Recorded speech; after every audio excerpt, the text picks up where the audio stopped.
壊れたものをきちんと精密に直すことができないんであれば、それを雑で魅力的なものに作り変えてしまえばいいんじゃないかと思います。こんにちは、粟田洋介です。今回はこの壊れた額を直してちょっとだけユニークな感じにリメイクしていきます。この部分が1箇所、2箇所、3箇所大きく折れていて、多分この下に金具が入ってて、それで固定されてるような感じだと思うので、ここは外して接着剤でくっつけていこうと思います。それで一回解体しようと思うんですけど、解体するのはこの1、2、3箇所派手に割れてる部分だけにして、ちょっとのひびが入ってる部分っていうのは、このひびをなんとかごまかして、そしてこれを解体して接着するっていう以外の方法で補強していきたいと思います。この部分とか微妙にひびが入ってて、そしてこの部分も同じように亀裂が入ってますよね。そしてこの部分も同じように、ちょっと見えないんですけど亀裂が入ってます。まずこのね、紙を剥がしちゃおうと思うんですが、まずはこのネジを先に外していきます。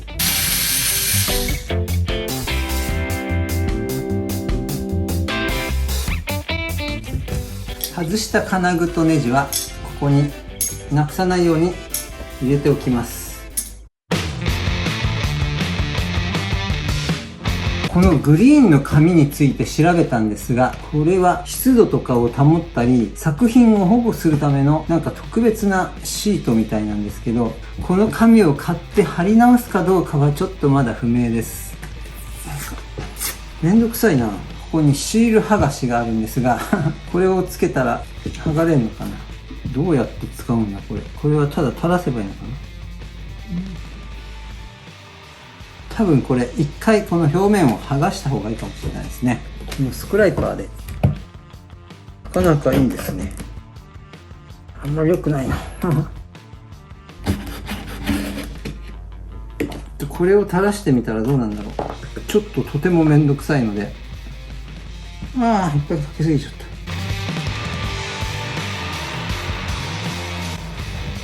すごい剥がれる。おお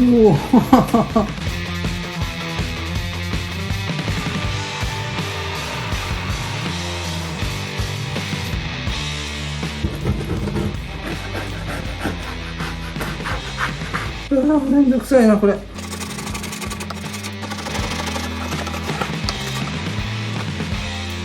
これをつけたら一気にさっきのグリーンの紙が剥がれました。それでその後よく水で洗ったのでちょっと濡れています。それでテーブルの上にもこれでびしょびしょになっちゃったので、猫が踏んづけたりしたら大変だから、テーブルの上もよく拭いたのでちょっとテーブルも濡れています。さてこの割れてる部分、ここに金具があるので、これを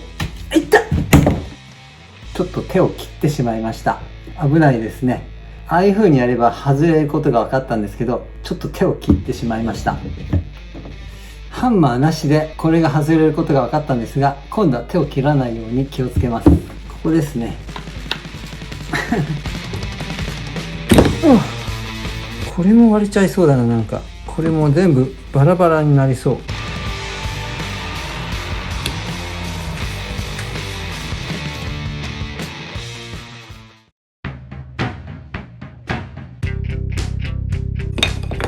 外れました。ちょっとどれがどれだかわからなくなる前に、こうでこうですね。違う、こうだ。まずこことここを接着剤でくっつけます。ちょっとここを紙やすりをかけて、ここら辺にも金具がついててちょっともう嫌です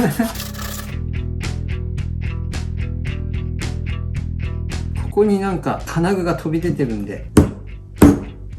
この部分は額の裏の部分で危ないですね。こうだからこうだ。ここに全部接着剤をつけて元に戻せばいいわけですよね。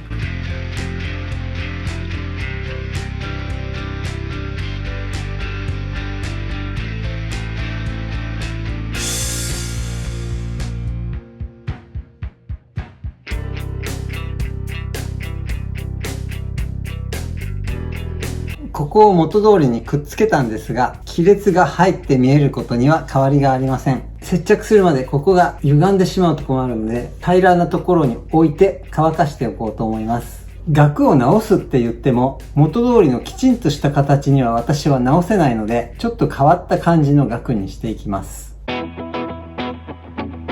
数日経ちましたが、数日も待つ必要はなかったんですが、接着剤をつけた部分、全然接着されていません。しかし、後ろにこういう金具がついているので、グラグラはしません。でもしっかり接着はした方がいいんですが、もう一回外して、またここに接着剤をつける気分にはなれないので、外側からここに布を貼って接着剤で固めていきたいなと思っています。そして布をいろいろペタペタ貼ることによって、表面にテクスチャーができて面白い額になるんじゃないかなと思ったんです。ペタペタ貼って、そして着色していこうと思うんですが、とりあえず着色したり、接着をするために、その接着剤とか塗料の定着を良くするために、表面に傷をつけていきたいと思います。そこで、ちょっと紙やすりをかけていきます。紙やすりの粗さは何でもいいと思うんですけど、ちょっと120番っていう、粗めのものがあったので、それをちょっと使っていこうと思います。地味な作業ですね。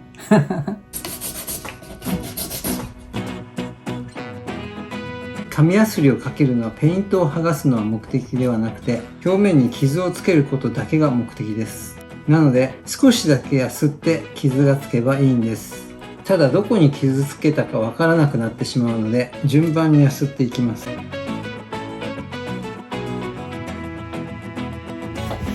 だんだんどこまでやったんだかわかんなくなってきちゃってますが、なんか一周したような気がします。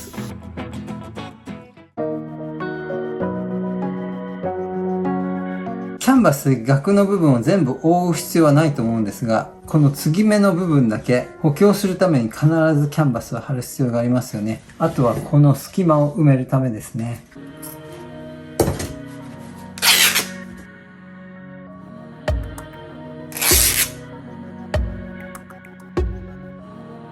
このほつれの部分がいいですよね。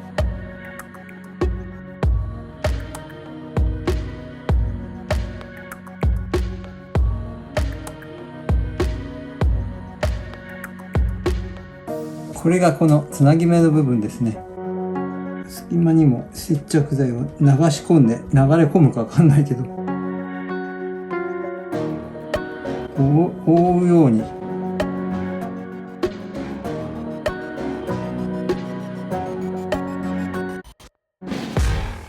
こっちにガラスが入るから、ガラスが挟まるところに引っかからないような感じかな。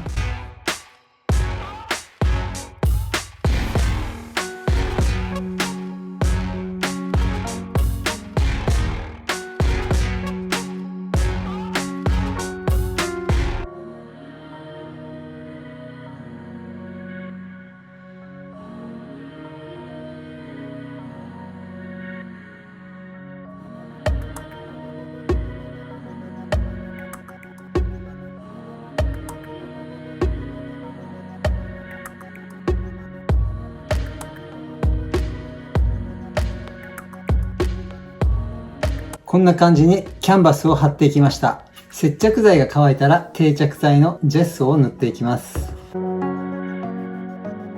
こんな感じで接着剤が乾いたので、この上から定着剤のジェスを塗っていきたいと思います。でもその前に裏のこの金具、私も指を切ってしまったんですが、この出っ張ってる部分を叩いて平らにしたいと思います。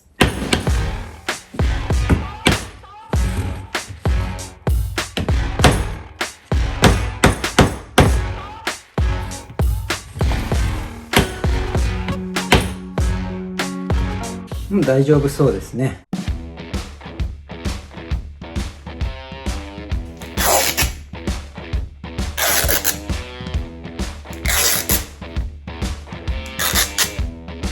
こういう小さい切れ端をちょっとほつれた感じを作ったりしてたくさん作ります。そして金具が飛び出してきそうなこの3箇所にこういうのを貼って金具が飛び出してこないように塞ぎます。それと同時にこのつなぎ目の補強にもなるんじゃないかと思います。あとなぜたくさんこういうのを切ったかというと、適当にいろんなところに貼って、これが実用的なものじゃなくて、なんかちょっとこれをデザイン的にいろんなところに貼ります。継ぎはぎのデザインですね。こんな感じで裏にたくさんこういうキャンバスの切れ端を貼っていきました。ここの補強と金具が飛び出していくのは防止なんですけど、たくさんつけることによってボロ布が貼ってあるデザインみたいな感じになるんじゃないかと思いました。ここにジェッソを塗っていきます。もうちょっとかな。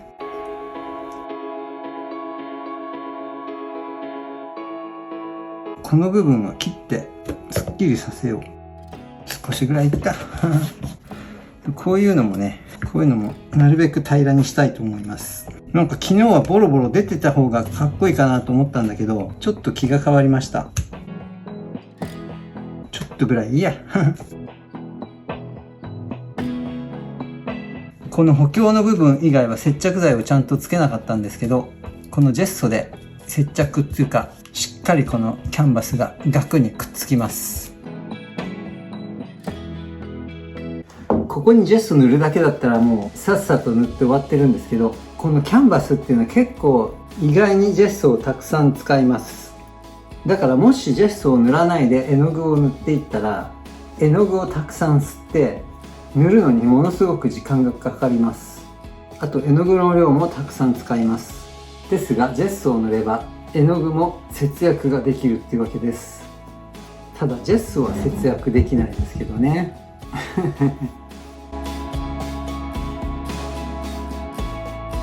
こんなもんかな。あとはジェストが乾くのを待つだけですね。裏面に塗ったジェストも乾いたので色を塗っていこうと思います。後ろのこの蓋の部分ですね。色はこういうグリーンなんですが、この色に限りなく近い色で塗っていきます。しかし、ただ同じ色で塗ったんじゃつまらないので、そこら辺考えながら塗っていこうと思います。この色ですね。グリーン。イエローオーカーをちょっと入れて、ここにダークブラウンを足してみます。さらにイエローオーカーを入れて、ちょっと白かな。ダークブラウン。全く同じではないんですが、ちょっと近い色ができました。ここに塗っていきます。さっきジェッソを塗るのは結構な時間がかかりましたが、ジェッソを塗った後に絵の具を塗るのは、ジェッソを塗ってあるので、ペイントがとても塗りやすいです。色はいい感じなのかな最初にお話ししましたが、このグリーンの紙にはいろいろな効果がありますが、あのグリーンの紙を貼らずに、ただ色でごまかしてる感じですね。やっぱりこういう布が貼ってあるとかっていうのは塗りにくくなるんですよね。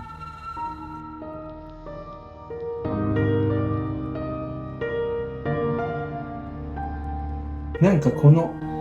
絵の具を厚塗りした感じもいいな。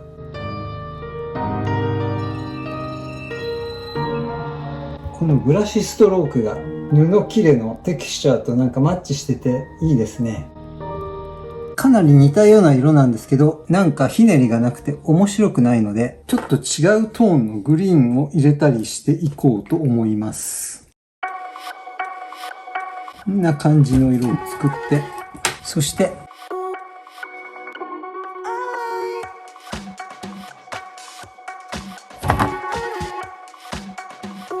グリーンだけじゃなくて、ちょっとここに白と茶色、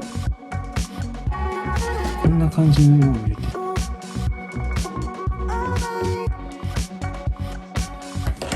ちょっとこんな感じになりました。ちょっと裏側だったので、この色一色でも良かったかなと思ったんですけど、まあちょっと遊び心ということで、ちょっとこんな感じに色を塗ってみました。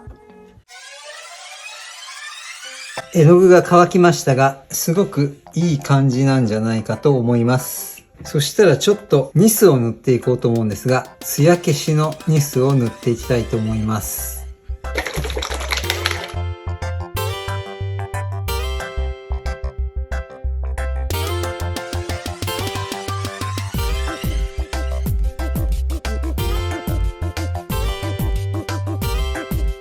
このニスが乾いたら最後裏側を仕上げていきます。裏側に塗ったニスも乾いているので、今度は表に色を塗っていきます。この額に入れるのはこのマットフレームとこの絵ですね。白い額のままですごく合ってるんですけど、せっかくのリメイクですから白をベースなんだけどちょっと色を足したりしていこうと思います。ちょっと細かいところなんですが、キャンバスのふさふさが見えているので少し切ろうと思います。あとこの部分とか、あとはいいかな。まず白でバーって塗って、それから色を足していこうと思います。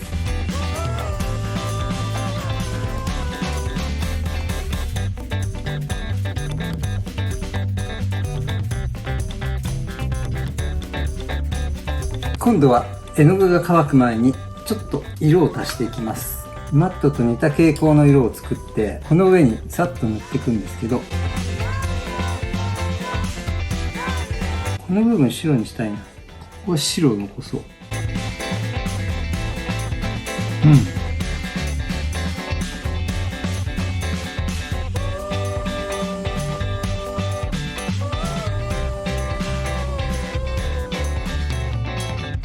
ちょっと違う系統のブルーも混ぜていきます。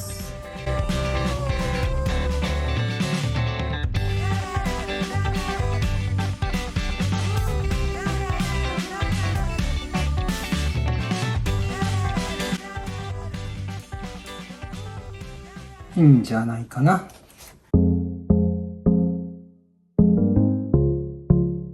ちょっと裏にこのペイントがついたか心配なんですが、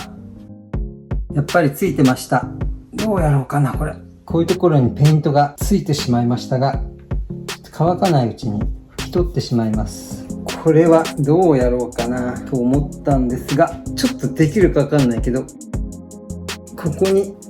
ピンを刺して、ちょっと今考えたんですけど、ここに4箇所ピンを刺して、難しい。取れちゃった。触っちゃった。こうやって。これで拭けるかな？ちょっと多分無理だな。わかんないな。そんなことしてるうちにペイントが乾いてしまいました。しょうがない。ちょっと似たような色を作って、ごまかすために違うところも塗って、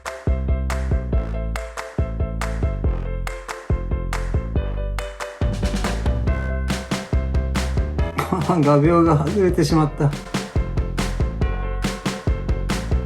この辺とか、この辺とかまだあったかな。白いペイントがちょっと裏の隅の方についちゃってて、そこをカバーするのに塗ってたんですが、少しぐらいはみ出しててもこういう感じで雑に作ってるわけですから、少しのこういうはみ出しとかもあってもいいんじゃないかなと思って、もう細かいところを塗るのはやめます。最初にリメイクする前の綺麗な額があって、そういうきちんとしたのもいいんだけど、こういう手作り感がまたいいっていう人もいらっしゃると思います。裏面のペイントがちょっとパーフェクトじゃないみたいな、そういうところもいいと思う人もいるし、いいと思わないけど気にならない人もいると思うし、そもそも裏に色が塗ってなくてもいいっていう人もいるかもしれないし、ある程度やれるところまではやるんですけど、過剰に無理してきちんとやる必要もないのかなと思っています。なぜならこれはいい加減な額だからです。手作り感のある額っていうことですね。画鋲が全部外れちゃった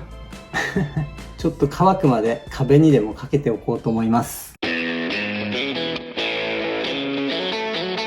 額が乾いたので、ここにニスを塗っていきます。今度は裏側を汚さないようにしたいと思うんですが、もう絵の具を使わないので絵の具がつくことはないと思います。ニスを塗っていくんですが、私は床用のウレタンニスを使っています。前にコメントで聞かれたことがあるので紹介します。ニスを塗るのはあっという間じゃないかなと思います。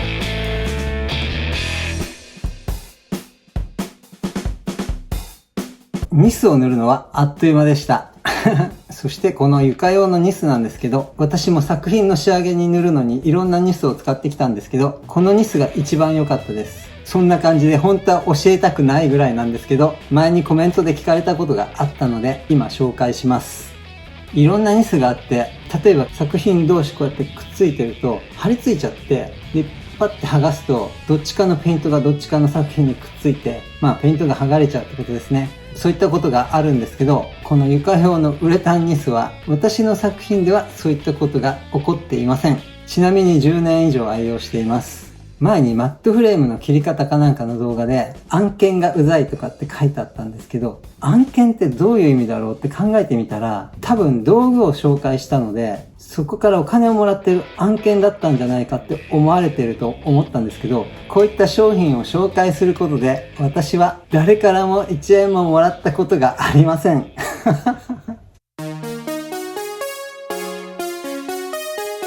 額に塗ったニスが乾きました。そして裏の後から絵の具を塗ったところにもこの艶消しニスを塗って、それも乾いています。さっきこのニスのお話をしたんですが、この部分なんかちょっと黄色っぽくなってて、ニスが水滴みたいにちょっと分厚くなった部分ですね。そういうところが乾くともしかするとちょっと黄ばむかもしれませんね。そんなわけでここにさっきの絵を入れていこうと思います。その前に最初に外した金具をここにつけていきます。さて最初にここに金具を入れてたんですけど、このお皿ごと一回床に落としてしまってネジが1個なくなっちゃったんですよね。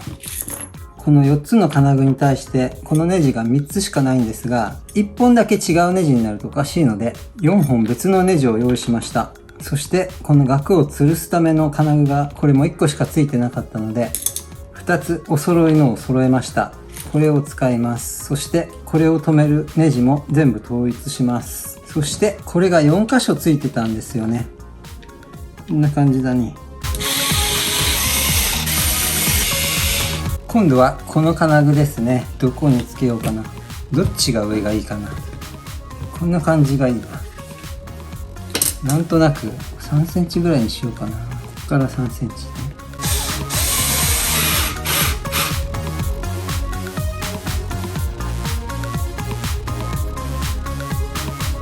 紐をつけて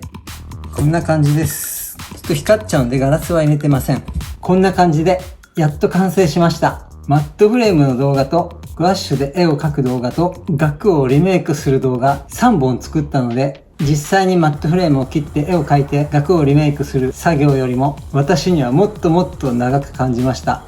そんなことはどうでもいいことですけどね。額も本当はいろいろもっと派手にしようかななんて考えたんですけど、この作品にはこんな感じのシンプルな額が合ってると思います。そしてもう一つこんな感じにした理由は、この額には箱がついていて、箱の蓋がちゃんと閉まるようにしたかったからなんですよね。